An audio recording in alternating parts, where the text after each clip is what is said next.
1. 불교 및 힌두교 문화의 형성과 확산. 불교 문화가 형성되다. 인도에서는 아리아인이 겐지스강 유역에 진출한 이후 많은 도시국가가 성장하였다. 기원전 6세기경 이 지역의 철기 문화가 널리 퍼지면서 국가 간의 전쟁이 자주 일어났고 이 과정에서 정치와 군사를 담당한 크샤트리아가 성장하였다. 또한 문물교류가 활발해지고 상업이 발달하면서 생산을 담당한 바이샤의 영향력도 커졌다. 그러나 당시 인도에서는 신분의 차별을 두는 브라만교가 널리 퍼져 있었고 브라만이 크샤트리아와 바이샤보다 우월한 위치에 있었다. 이에 크샤트리아와 바이샤 세력을 중심으로 브라만 중심의 카스트 사회를 비판하는 목소리가 높아졌다. 이러한 상황에서 고타마 시타르타가 불교를 창시하였다. 석가모니는 누구나 욕심을 버리고 올바르게 수행을 하면 번뇌와 윤회의 고통에서 벗어나 해탈할 수 있다고 하였다. 또한 석가모니는 브라만교의 엄격한 권위주의와 카스트에 따른 신분차별에 반대하고 평등과 자비를 강조하였다. 이러한 불교의 가르침은 브라만 중심의 카스트 사회에 불만을 품고 있던 크샤트리아와 바이샤 세력에게 환영을 받았다. 불교는 이들의 지원을 받아 세력을 키우고 인도의 여러 지역으로 퍼져나갔다. 인도는 기원전 4세기 후반까지 작은 도시 국가들로 분열되어 있었다. 이 무렵 마케도니아의 알렉산드로스가 인도 서북부 지역을 침입하면서 인도는 더욱 혼란에 빠졌다. 이후 도시 국가들의 경쟁 속에서 찬드라굽타가 마우리아 왕조를 세우고 인도 북부 지역을 처음으로 통일하였다. 마우리아 왕조는 찬드라굽타의 손자인 아소카 왕 때 전성기를 이루었다. 아소카 왕은 칼린가 왕국을 정복하여 남부를 제외한 인도 대부분 지역을 통일하였다. 그는 도로망을 정비하고 전국의 관리를 파견하는 등 중앙 집권 체제를 강화하였으며 지역 간의 교역을 확대하였다. 아소카 왕은 정복 전쟁 과정에서 전쟁의 참혹함을 깨닫고 힘대신 불교의 가르침에 따라 나라를 다스리려 하였다. 그리하여 자신의 통치 방침과 불교의 가르침을 새긴 돌기둥을 전국 각지에 세웠다. 또한 불교 경전을 정리하고 곳곳에 사원과 불탑을 세워 불교를 장려하였으며 주변 지역에 사절과 승려를 파견하는 등 불교의 포교에도 힘썼다. 이 시기에는 개인의 해탈을 강조하는 상좌부 불교가 발전하여 실론과 동아시아 등지로 전파되었다. 아소카 왕이 죽은 뒤 마우리아 왕조는 급속히 쇠퇴하였고 인도는 다시 분열되었다. 1세기경 이란 계통의 유목민이 쿠샨 왕조를 세우고 인도 북부를 다시 통일하였다. 쿠샨 왕조는 중국, 인도, 서아시아를 잇는 동서무역로를 차지하고 중개무역으로 번영을 누렸다. 2세기 중엽 카니슈카 왕은 간다라 지방을 중심으로 중앙아시아에 이르는 영토를 확보하면서 쿠샨 왕조의 전성기를 이끌었다. 카니슈카 왕은 사원과 탑을 곳곳에 세워 불교 교리를 더욱 널리 전파하려 하였다. 이 시기에는 개인의 해탈보다는 많은 사람의 구제를 강조하는 대승불교가 발달하였다. 대승불교는 카니슈카 왕의 전파 노력에 힘입어 중앙아시아를 거쳐 중국, 한반도, 일본 등에 전해졌다. 한편 초기 불교도는 부처의 모습을 직접 표현하지 않고 보리수, 수레바퀴 등으로 표현하였다. 그러나 알렉산드로스의 원정 이후 그리스인이 신을 인간의 모습으로 조각하는 것을 보고 인도인들도 불상을 만들기 시작하였다. 그리하여 쿠샨 왕조의 간다라 지방에서는 인도 문화와 헬레니즘 문화가 융합된 간다라 양식이 발달하였다.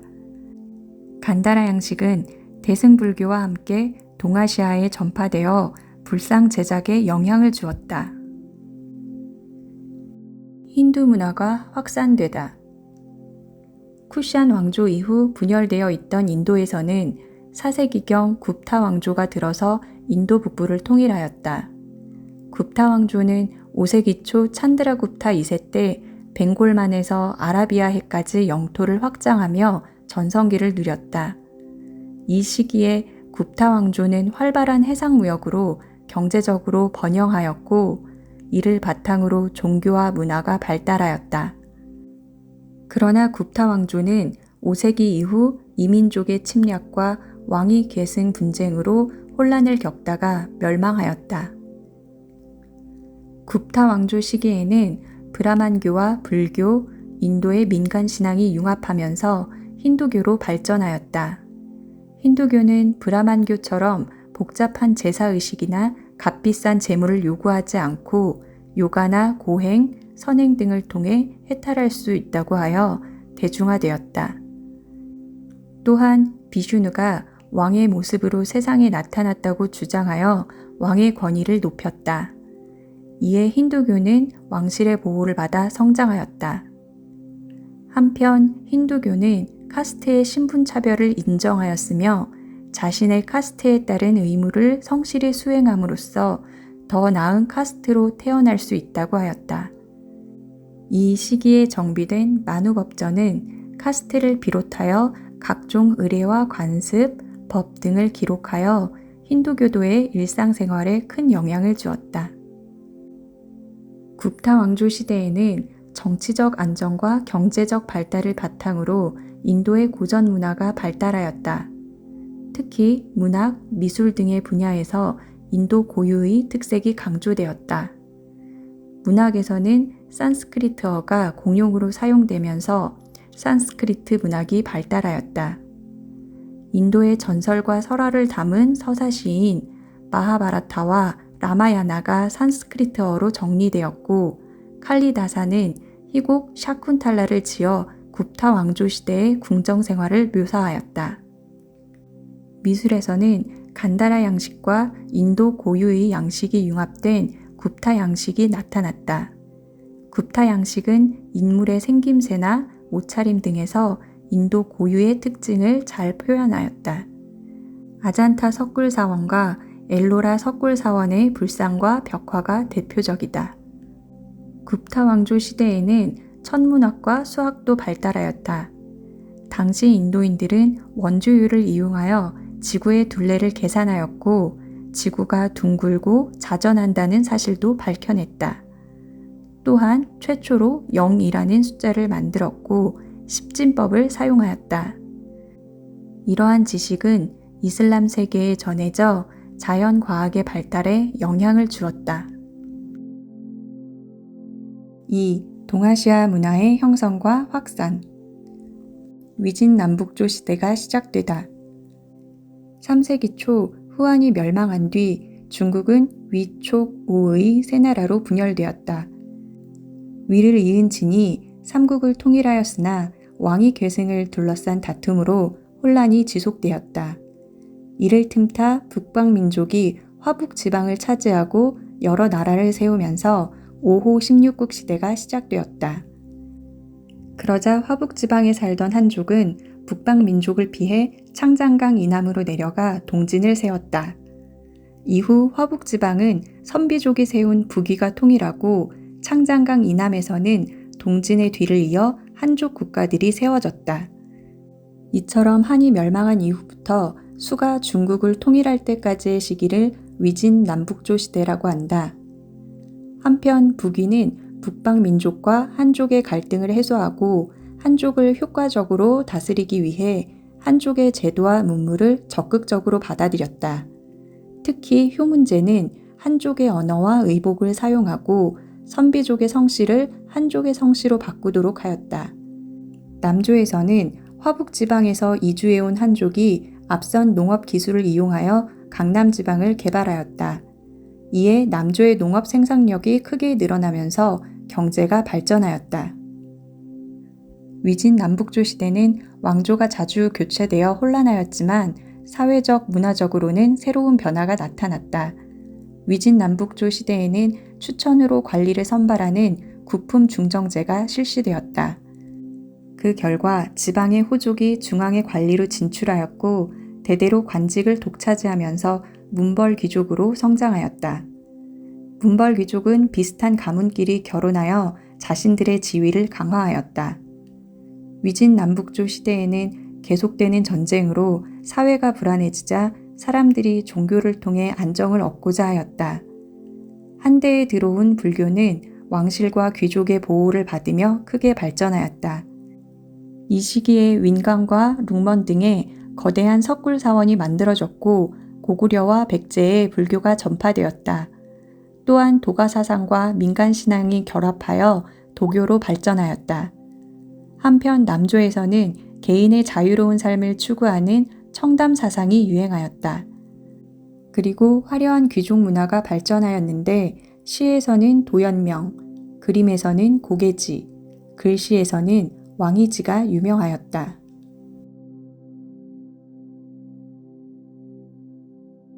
수 당이 중국을 통일하다. 수는 350년 이상 분열되어 있던 중국을 다시 통일하였다. 수를 건국한 문제는 토지제도와 군사제도를 정비하여 국가재정과 군사력을 강화하였다. 그리고 시험을 통해 관리를 선발하는 과거제를 실시하여 문벌 귀족의 관직 독점을 방지하고 왕권을 강화하고자 하였다. 문제의 뒤를 이은 양제는 화북지방과 강남지방을 연결하는 대운하를 건설하였다. 대운하는 물자 유통을 원활하게 하여 남북 간의 교류를 촉진하였다. 하지만 양제는 대운하 건설과 같은 대규모 토목공사에 노동력을 자주 동원하여 백성의 불만을 샀다. 게다가 여러 차례에 걸쳐 시도된 고구려 원정이 실패하면서 수는 점차 쇠퇴하였다. 결국 각 지역에서 반란이 일어난 수는 건국된 지 37년 만에 멸망하였다. 수의 멸망 이후 혼란을 수습한 이연은 장안을 수도로 삼아 당을 건국하였다. 고조의 뒤를 이은 태종은 수의 제도를 이어받아 율령체제를 완성하였고 중앙아시아와 돌궐을 정벌하여 동서교역로를 확보하였다. 고종은 신라와 연합하여 백제와 고구려를 멸망시켰다. 당은 통치제도를 정비하여 중앙에 삼성육부를 운영하고 지방에 주연을 두어 관리를 파견하였다. 또한 균전제를 실시하여 농민에게 일정한 토지를 나누어 주었다.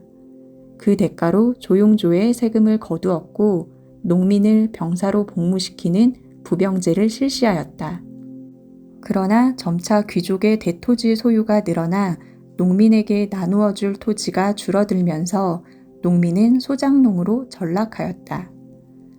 8세기 중엽 당은 탈라스 전투에서 이슬람의 아바스 왕조에게 패하고 안사의 난을 겪으면서 위기를 맞았다. 중앙에서는 권력 다툼이 계속되었으며 지방에서는 절도사의 권한이 강해졌다. 이러한 상황에서 농민 반란인 황소의 난이 일어나 당은 더욱 쇠퇴하였고 결국 절도사 세력에게 멸망하였다. 당대에는 사회와 경제 발전을 기반으로 귀족적인 문화가 발달하였다. 문학에서는 귀족의 취향에 맞는 시가 발달하여 이백과 두보 등이 활약하였다. 그림에서는 왕유가 산수화에 뛰어났으며 글씨에서는 구양순이 유명하였다. 유학에서는 한대 이래의 훈구학을 집대성한 오경정의가 편찬되었다. 7세기 중엽 당은 중앙아시아로 세력을 확장하여 동서교역로를 차지하였다. 비단길과 바닷길 등을 통해 서역의 유리와 보석 등이 당에 들어왔으며 중국의 비단과 도자기 등이 세계 곳곳으로 퍼져나갔다. 당은 대외적으로 개방 정책을 펼쳐 동아시아 주변국은 물론 서역의 여러 나라와도 문물을 교류하였다. 이에 당에서는 국제적인 문화가 발달하였고 수도 장안에는 여러 나라의 사신과 유학생 등이 모여들었다. 또한 조로아스터교, 경교, 마니교, 이슬람교 등 다양한 종교가 전래되고 장안에 여러 종류의 사원이 세워졌다. 한편 서역과의 교류로 당에서는 화려한 색과 무늬를 지닌 당삼체가 유행하였으며 페르시아의 문화와 풍속도 인기를 끌었다. 당대에는 불교와 도교도 발전하였다. 현장 등의 승려들이 서역과 인도를 순례하고 불교 경전을 들여왔으며 여행기를 남기기도 하였다. 또한 도교가 왕실의 보호를 받으며 성장하였고 각지에 도교 사원이 세워졌다. 동아시아 문화권이 형성되다. 만주와 한반도에 등장한 최초의 국가는 고조선이다. 고조선은 철기를 받아들여 발전하였지만 한해 공격으로 멸망하였다. 이후 한반도에서는 고구려, 백제, 신라가 경쟁하며 발전하였다. 삼국은 중국으로부터 앞선 문물을 받아들여 문화를 발전시켰고 이를 일본에 전파하여 일본 고대국가 형성에 영향을 주었다. 7세기에는 신라가 당과 연합하여 백제와 고구려를 무너뜨리고 삼국을 통일하였다. 이후 고구려 유민이 만주 지역에 발해를 세우면서 남쪽에는 신라, 북쪽에는 발해가 성장하는 남북국 시대가 전개되었다. 기원전 3세기경 일본에서는 야요이 문화가 성립되었다. 이후 곳곳에 작은 나라들이 세워졌다가 4세기경 야마토 정권을 중심으로 통일 국가를 이루었다. 야마토 정권은 중국과 한반도의 선진 문화를 받아들여 아스카 문화를 발전시켰다. 특히 쇼토쿠 태자는 불교를 장려하여 국왕의 권위를 높이고자 하였다. 7세기 중반 일본에서는 국왕 중심의 중앙집권 체제를 만들려는 다이카 개신이 일어났다. 이 과정에서 당의 율령을 받아들여 통치 체제를 정비하였다. 7세기 말에는 일본이라는 국호를 사용하고 왕을 천황으로 부르기 시작하였다. 8세기 초 일본은 당의 장안성을 본뜬 헤이조쿄를 세우고 이곳으로 수도를 옮겼다. 이 시기에는 불교가 크게 발전하여 도다이사와 같은 대규모 사찰이 건립되었다. 8세기 중반 왕실과 귀족의 대립이 심해지자 이를 해결하기 위해 8세기 말 수도를 헤이안교로 옮겼다. 그러나 귀족과 외척의 정치 개입이 심해지면서 왕권이 약화되었다. 이를 틈타 귀족과 지방 세력이 장원을 늘려나갔고 자신의 토지를 지키기 위해 무사를 고용하였다. 한편 이 시기에는 일본 고유의 문화가 발달하였다. 한자를 변형한 가나 문자가 만들어졌고 주택과 관복 등에도 일본 고유의 특색이 나타났다. 당이 제국으로 발전하고 주변국과의 교류가 늘어나면서 중국의 제도와 문화는 크게 발달하였다. 이에 당과 지리적으로 가까운 한반도, 일본, 베트남 등은 사신과 유학생을 파견하여 당의 선진 문화를 수용하였다. 이 과정에서 한자, 율령, 유교, 불교 등의 문화 요소를 공유하는 동아시아 문화권이 형성되었다. 한자는 동아시아 국가들이 사상과 문화를 교류하는 데 중요한 역할을 하였다. 중국 외에 한반도, 일본, 베트남 등이 한자를 사용하였고 한반도의 이두, 일본의 가나 문자, 베트남의 쯔논 문자 형성에도 영향을 주었다.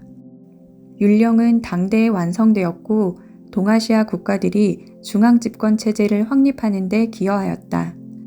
발해와 일본 등은 당의 삼성육부제를 참고하여 통치체제를 정비하였고 당의 장안성을 본떠 수도를 조성하였다. 유교는 한대 이후 중국의 통치 이념이 되었다.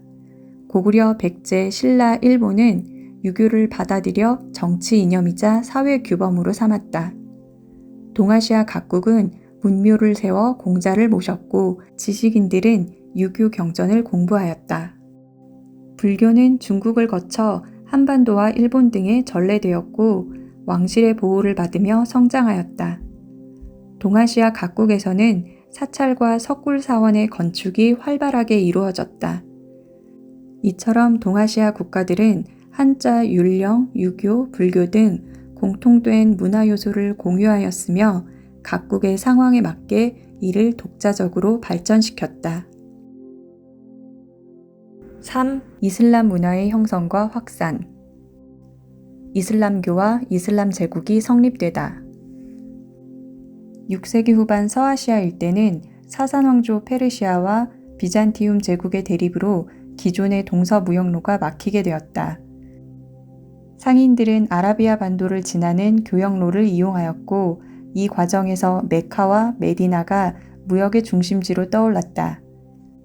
그러나 소수의 귀족들이 무역의 이익을 독차지하면서 빈부의 차가 커졌고 여러 부족이 교역로를 차지하려고 전쟁을 자주 벌이면서 아라비아 반도의 사회적 갈등이 심해졌다. 이러한 상황에서 7세기 초 메카의 상인 무함마드가 이슬람교를 정립하였다. 그는 우상 숭배를 금지하고 유일신인 알라에게 절대 복종해야 한다고 가르쳤다. 모든 인간은 신 앞에서 평등하며 알라를 믿고 따르면 누구나 천국에 갈 수 있다고 주장하여 사람들의 지지를 받았다. 그러나 메카의 귀족들은 무함마드를 탄압하였고 무함마드는 신자들과 함께 메카에서 메디나로 근거지를 옮겼다. 이 사건을 헤지라라고 한다. 무함마드는 메디나에서 세력을 키워 이슬람 공동체를 만들었고 이후 메카를 정복한 뒤 아라비아 반도의 대부분을 통일하였다. 무함마드가 죽은 후 이슬람 공동체는 이슬람 세계의 새로운 지도자로 칼리프를 선출하였다. 4명의 칼리프가 차례로 선출되어 이슬람 공동체를 이끌었는데 이 시기를 정통 칼리프 시대라고 한다. 이 시기에 이슬람 세력은 시리아와 이집트를 점령하고 사산 왕조 페르시아를 정복하였다. 이에 비잔티움 제국으로부터 아프리카 북부를 빼앗아 영토를 확장하였다. 이슬람 세력은 정복한 지역의 주민들에게 이슬람교를 강요하지 않았다. 대신 이슬람교로 개종을 하면 세금을 줄여주었기 때문에 이슬람 세력은 짧은 시간에 넓은 지역을 정복하였고 이슬람교도 빠르게 전파되었다. 이슬람 제국의 영토가 확대되면서 칼리프 자리를 둘러싸고 지배층 내에 분열이 생겼다. 제4대 칼리프인 알리가 내분으로 암살당하자 우마이야 가문이 칼리프 자리를 차지하고 자손에게 세습하면서 우마이야 왕조가 성립되었다. 그러자 이슬람 교도들은 우마이야 왕조의 정통성을 두고 시아파와 수니파로 나뉘어 대립하였다. 우마이야 왕조는 다마스쿠스를 수도로 삼고 정복 활동을 벌여 중앙아시아에서 북부 아프리카, 유럽의 이베리아 반도까지 영토를 확장하였다. 이로써 우마이야 왕조는 아시아, 아프리카, 유럽의 세 대륙에 걸친 대제국으로 발전하였다. 그러나 우마이야 왕조는 아랍인을 우대하고 아랍인이 아닌 이슬람교도를 차별하여 사람들의 불만을 샀다. 내부 분열을 겪던 우마이야 왕조는 결국 이란 지방에서 성장한 아바스 왕조에게 멸망하였다. 아바스 왕조는 아랍인 중심의 민족 차별 정책을 폐지하고 모든 신도는 알라 앞에서 평등하다라는 이슬람의 원칙을 내세워 나라를 다스렸다. 아랍인이 아닌 이슬람 교도에게 부과하던 세금을 면제하였고 유능한 사람은 관리나 군인으로 임명하였다. 한편 아바스 왕조는 당과 벌인 탈라스 전투에서 승리하여 중앙아시아의 동서 교역로를 장악하였다. 이에 아바스 왕조는 동서양을 잇는 국제무역으로 번영하였고 수도 바그다드는 외국인과 다양한 문물이 모여드는 국제도시로 성장하였다. 그러나 아바스 왕조가 다스리던 이슬람 세계는 곧 분열되었다. 멸망한 우마이야 왕조의 남은 세력이 이베리아 반도에서 후마이야 왕조를 세웠고 아프리카 북부에서는 파티마 왕조가 성장하였다. 이슬람 세계가 분열되면서 아바스 왕조는 쇠퇴하였고 칼리프는 점차 종교적 지도자의 역할만 지니게 되었다. 결국 아바스 왕조는 13세기 몽골의 침입으로 멸망하였다. 이슬람 문화권이 형성되다. 이슬람 사회에서 쿠란과 하디스는 종교뿐만 아니라 일상생활의 기본 규범이 되었다. 쿠란은 무함마드가 받은 알라의 계시를 정리한 경전이며 하디스는 무함마드의 말과 행동을 기록한 책이다. 이슬람 교도들은 쿠란과 하디스의 가르침에 따라 돼지고기를 먹지 않는 식생활, 일정한 시간마다 행하는 예배의식, 가난한 사람을 돕는 자선활동 등을 실천하였다. 이슬람 사회에서는 원칙상 모든 사람이 신 앞에서 평등하므로 종족이나 계급에 따른 차별이 없었다. 그러나 우마이야 왕조가 아랍인을 우대하면서 비아랍인의 불만을 샀다. 이후 아바스 왕조에서는 페르시아인, 튀르크인 등 아랍인이 아닌 사람들도 정치에 참여하였고 여러 분야에서 활약하였다. 이슬람 사회에서는 상업활동을 통해 이익을 얻는 것을 긍정적으로 여겼고 국가적으로도 도로망을 정비하고 상인들의 상업활동을 지원하였다. 또한 이슬람 제국은 유럽과 아프리카, 아시아를 잇는 통로에 자리하고 있어 육로와 해로를 통한 무역이 활발하였다. 이에 이슬람 세계에서는 상업과 교역이 크게 발전하였다. 특히 탈라스 전투를 계기로 이슬람 제국이 주요 교역로를 장악하면서 동서무역을 주도하였다.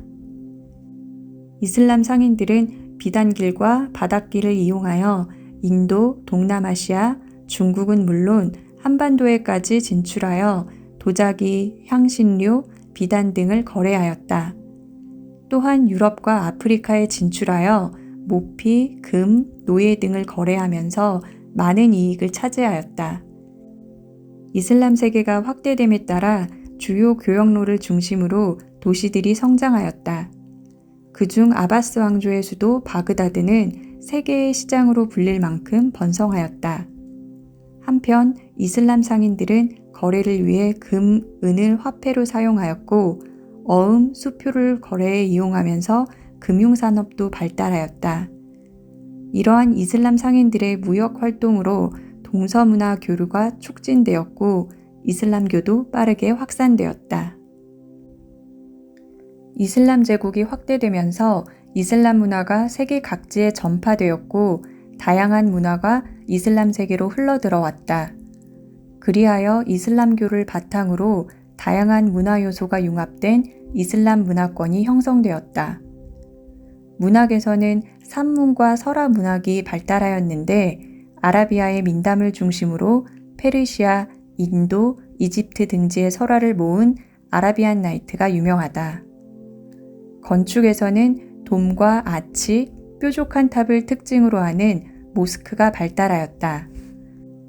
모스크 내부는 아라베스크와 아랍어 글씨로 장식하였다. 이슬람 세계에서는 자연과학도 크게 발달하였다. 인도에서 숫자 0을 받아들여 아라비아 숫자를 만들었고 연금술을 연구하는 과정에서 화학이 발달하였다. 또한 지리학과 천문학이 발달하였으며 의학도 높은 수준을 자랑하였다. 이러한 이슬람의 과학 지식은 중국에서 발명된 제지법, 나침반, 화약과 함께 유럽에 전해져 유럽의 근대 과학 발달에 영향을 주었다. 4. 크리스트교 문화의 형성과 확산. 서유럽에서 봉건사회가 형성되다. 유럽 북부 지역에서 목축과 수렵을 하던 게르만족은 기름진 땅을 찾아 남쪽으로 이동하였다. 4세기 말 훈족의 압박을 받은 게르만족은 로마 영토로 대규모 이동을 하였고 이들은 서로마 제국 곳곳에 나라를 세웠다.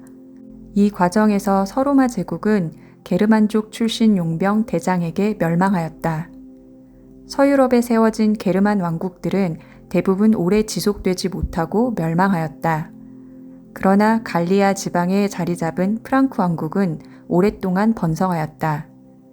5세기 말 프랑크 왕국은 크리스트교를 받아들여 로마 교회의 지지를 얻었고 8세기 초 서유럽을 침입해온 이슬람 세력을 막아내었다. 8세기 후반 프랑크 왕국은 카롤루스 대제 시기에 전성기를 맞았다. 카롤루스 대제는 프랑크 왕국의 영토를 크게 확장하였고 정복한 지역에 크리스트교를 전파하였다. 이에 그는 로마 교황에게서 서로마 황제의 관을 받았다. 카롤루스 대제는 궁전과 수도원 등의 학교를 세워 학문과 문예를 부흥하였다. 이로써 게르만 문화와 로마 문화, 크리스트교가 융합된 서유럽 문화의 기틀이 마련되었다. 카롤루스 대제가 죽은 뒤 프랑크 왕국은 내부 분열을 겪다가 서프랑크, 중프랑크, 동프랑크로 분열되었다. 세 왕국은 각각 오늘날 프랑스, 이탈리아, 독일의 기원이 되었다. 서유럽은 프랑크 왕국이 분열된 이후 바이킹, 마자르족, 이슬람 세력 등 이민족의 침입으로 혼란에 빠졌다. 이러한 상황에서 힘을 가진 사람들은 성을 쌓고 무력을 갖추어 기사 계급으로 성장하였다. 기사들은 자기보다 강한 기사를 주군으로 섬기고 충성과 봉사를 맹세하였으며 주군은 그 기사에게 땅을 주어 봉신으로 삼았다. 이러한 주군과 봉신의 주종 관계는 서로의 의무를 성실히 지킬 것을 약속한 계약 관계로 어느 한쪽이 의무를 지키지 않으면 계약은 깨질 수 있었다. 봉신이 주군에게 받은 봉토는 장원의 형태로 운영되었다. 봉신은 장원의 영주가 되어 주군의 간섭을 받지 않고 독자적으로 장원을 다스렸다. 장원은 자급자족을 하는 농촌 공동체로 장원의 농민은 대부분 농노였다. 농노는 영주에게 예속되어 마음대로 이사할 수 없었고 영주에게 시설물에 대한 사용료를 비롯한 각종 세금을 바쳐야 했다. 다만 노예와 달리 결혼하여 가정을 꾸릴 수 있었고 집과 토지 등 약간의 재산을 소유할 수 있었다. 이처럼 서유럽에서는 주종관계와 장원제를 바탕으로 한 봉건사회가 성립되었다. 봉건사회가 발전하면서 왕권은 점차 약화되었고 지방 세력은 더욱 강화되어 지방 분권적인 정치체제가 확립되었다. 크리스트교 중심의 서유럽 문화가 발달하다. 크리스트교는 프랑크 왕국의 보호 아래 세력을 확장하였다. 9세기부터 교회는 왕과 봉건 제후들로부터 봉토를 받아 봉신이 되었으며 성직자 임명권도 왕과 제후가 차지하는 일이 많아졌다. 이로 인해 교회는 점차 세속화되었고 성직자가 혼인을 하거나 성직을 매매하는 등 부패한 모습이 나타났다. 이에 10세기 초 일부 수도원을 중심으로 교회를 개혁하려는 운동이 일어나 여러 지역으로 퍼져나갔다. 이러한 가운데 11세기 후반 교황 그레고리우스 7세와 신성 로마 제국의 황제 하인리 4세가 성직자 임명권을 둘러싸고 대립하였다. 교황은 군주가 갖고 있던 성직자 임명권을 교회가 가져야 한다고 주장하였고 황제는 이에 반발하였다. 결국 교황은 황제를 파문하였고 곤경에 처한 황제는 카노사에서 교황에게 용서를 구하였다. 이후 몇 차례 대립이 있었지만 교황의 우세로 끝났고 교황권은 점차 강화되어 13세기에 절정에 이르렀다.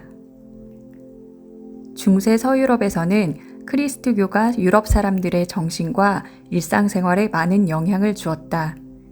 사람들은 태어나 죽을 때까지 삶의 주요 과정을 교회와 함께하였고 교회가 정한 달력에 맞추어 일하였다. 중세 서유럽의 문화는 크리스트교를 바탕으로 발달하였다. 학문의 중심은 신학이었고 아리스토텔레스의 철학이 서유럽에 전해지면서 스콜라 철학이 유행하였다. 신학자 토마스 아퀴나스는 신학대전에서 스콜라 철학을 집대성하여 신앙과 이성의 조화를 강조하였다. 학문이 발달하면서 12세기 이후에는 유럽 각지에 대학이 세워졌다. 중세의 대학은 교회나 영주의 간섭에서 벗어나 자치적으로 운영되었고 중세 학문 발전에 기여하였다. 중세 유럽의 건축도 크리스트교의 영향을 받았다. 이 시기에 발달한 로마네스크 양식은 돔과 반원의 아치를 특징으로 하며 피사 대성당과 피렌체 대성당이 대표적이다. 12세기부터는 뾰족한 탑과 화려한 생유리를 특징으로 하는 고딕 양식이 유행하였다. 중세 서유럽 사람들은 고딕 양식의 높이 솟아오른 탑에 천국으로 올라가려는 소망을 담았고, 채색 유리 장식에는 크리스트교의 교리를 묘사하였다.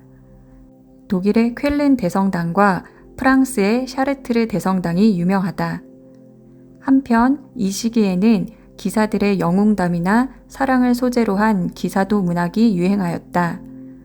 대표적인 작품으로는 영국의 아서왕 이야기, 프랑스의 롤랑의 노래, 독일의 니벨룽겐의 노래 등이 있다. 비잔티움 제국이 번영을 누리다. 비잔티움 제국은 서로마 제국이 멸망한 뒤에도 약 1000년 동안 더 지속되었다. 비잔티움 제국은 황제가 정치적, 군사적 통치권은 물론 종교적 권한도 가지고 있었고, 관료 체계도 잘 갖추고 있어 오랫동안 번영하였다. 또한 수도 콘스탄티노폴리스는 유럽과 아시아를 잇는 교역로에 자리하여 당시 세계 최대의 도시로 성장할 수 있었다. 비잔티움 제국은 6세기 유스티니아누스 황제 때 전성기를 맞았다. 그는 활발한 정복 활동을 벌여 옛 로마 제국의 영토를 상당 부분 회복하였다. 또한 유스티니아누스 법전을 편찬하였으며 성 소피아 대성당을 세웠다. 8세기에 들어와 크리스트교 세력은 성상 숭배 문제를 둘러싸고 동서로 대립하였다. 당시 서유럽의 가톨릭 교회는 게르만족에게 쉽게 크리스트교를 포교하기 위해 성상을 사용하고 있었다. 그러나 비잔티움 제국의 황제는 이러한 성상 숭배를 금지하였다. 동서교회는 성상 숭배 문제를 두고 오랫동안 논쟁을 벌이다가 로마 가톨릭 교회와 그리스 정교로 분리되었다. 11세기 이후 비잔티움 제국은 대토지의 소유자가 증가하고 자영농민이 몰락하여 군사력이 약화되었다. 이후 십자군 전쟁으로 쇠퇴하다가 15세기 중엽 오스만 제국에게 멸망하였다. 비잔티움 제국은 그리스 정교를 바탕으로 고대 그리스, 로마 문화와 헬레니즘 문화를 결합하여 독자적인 문화를 발전시켰다. 비잔티움 제국은 유스티아누스 법전을 완성하여 로마법을 집대성하였고 그리스어를 공용어로 사용하였다. 또한 그리스의 고전을 연구하고 보존하여 이후 이탈리아에서 르네상스가 일어나는 데 큰 영향을 주었다. 비잔티움 문화의 특징은 건축 분야에 잘 드러나 있다. 성 소피아 대성당은 비잔티움 양식을 대표하는 건축물로 벽 위에 거대한 돔을 올리고 내부를 모자이크 벽화로 장식하였다. 비잔티움 문화는 러시아를 비롯한 슬라브족의 역사와 문화에도 많은 영향을 주었다. 유럽 동북부 지역에 살던 슬라브족은 비잔티움 문화의 영향을 받아 슬라브 문화권을 형성하였다. 특히 러시아의 기원이 된 키예프 공국은 비잔티움 제국과 교역하며 그리스 정교를 받아들였고 키예프에 비잔티움 양식의 영향을 받은 성 소피아 성당을 세우기도 하였다. 중세 유럽 사회가 변화하다. 11세기 후반 이슬람 세력인 셀주크 튀르크가 예루살렘을 점령하고 크리스트 교도의 성지 순례를 금지하였다. 또한 비잔티움 제국을 위협하자 비잔티움 제국의 황제는 로마 교황 우르바누스 2세에게 도움을 요청하였다. 이에 로마 교황은 이슬람 세력으로부터 예루살렘을 되찾아야 한다고 주장하며 전쟁을 호소하였다. 여기에 많은 제후와 기사, 상인, 농민 등이 호응하면서 십자군 전쟁이 시작되었다. 십자군 전쟁은 200여 년에 걸쳐 여러 차례 이루어졌고 한때 성지 예루살렘을 점령하기도 하였다. 그러나 시간이 갈수록 전쟁은 성지 회복이라는 본래 목적에서 벗어나 상업적 이익을 중시하는 모습을 보였다. 결국 십자군 전쟁은 성지를 회복하지 못하고 실패로 끝났다. 십자군 전쟁은 유럽 사회에 많은 변화를 가져왔다. 전쟁을 주도한 교황의 권위는 크게 떨어졌고 전쟁에 참여하였던 제후와 기사의 세력도 약화되었다. 반면 왕권은 상대적으로 강화되었다. 또한 십자군 전쟁을 계기로 지중해 무역이 활발해져 유럽의 도시가 발전하기도 하였다. 11세기부터 유럽에서는 농업 생산성의 향상으로 시장이 다시 활기를 띠었고 도시가 발달하였다. 특히 십자군 전쟁 때 상인들이 동방으로 진출하면서 베네치아, 제노바 등 지중해 연안의 도시들이 번성하였다. 북유럽에서도 도시가 발달하였으며 이들은 한자 동맹을 맺어 북유럽의 무역을 주도하였다. 한편 도시는 영주의 지배를 받았으나 경제력이 커지면서 영주로부터 자치권을 얻었다. 도시의 상인과 수공업자들은 동업조합인 길드를 만들어 자신들의 이익을 추구하며 도시를 운영하였다. 상업과 도시의 발달로 화폐가 널리 사용되면서 장원에서도 변화가 일어났다. 영주는 농노에게 노동력이나 현물 대신 화폐로 세금을 받았으며 돈을 받고 농노를 해방하여 주기도 하였다. 한편 14세기에는 흑사병이 크게 유행하여 많은 사람들이 목숨을 잃었다. 이에 노동력이 부족해지자 영주들은 농노의 처우를 개선해 주었고 농민의 지위는 더욱 향상되었다. 그러나 일부 영주들은 농민들을 억압하여 농민 봉기가 일어나기도 하였다.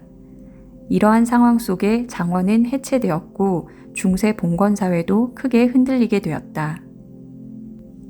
장원이 해체되면서 영주의 힘이 약화되었고 화약과 대포의 사용으로 기사 계급이 몰락하며 상대적으로 왕권이 강화되었다. 유럽 각국의 국왕들은 상공 시민의 경제적 지원을 받아 관료와 군대를 기반으로 세력을 강화하였다. 14세기 초에는 영국과 프랑스 사이에서 100년 전쟁이 일어났다.